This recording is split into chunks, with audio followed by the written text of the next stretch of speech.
শ্রীকৃষ্ণ। রবিবারের সকাল। আজ যেরকম ব্রহ্ম মুহূর্তে ওঠার পরিকল্পনা করেছিলাম, আজও সেরকম 5টার সময় উঠে পড়ি। ঠান্ডা কনকনে, প্রায় 11 ডিগ্রি। তাও উঠে নিত্য নৈমিত্তিক ব্যায়াম প্রাণায়াম করে স্নান সেরে নিই কাঁপতে কাঁপতে। তারপর 6:30 নাগাদ পূজা কমপ্লিট করে চলে যাই মন্দির।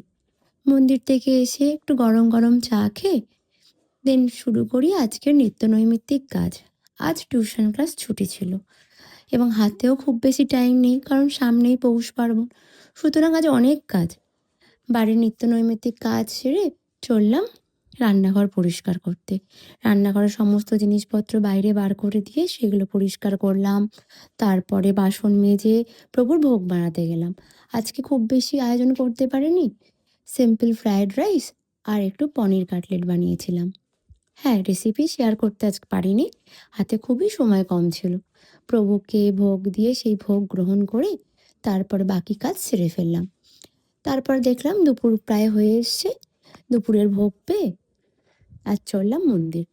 আজ আজ আমার মামার বাড়ির পাশেই একটা বিশাল বড় মেলা শুরু হয়েছে। সেখানে একটি মন্দির ছিল, মা কালীর মন্দির। তাই ভাবলাম একটু দর্শন করে আসি।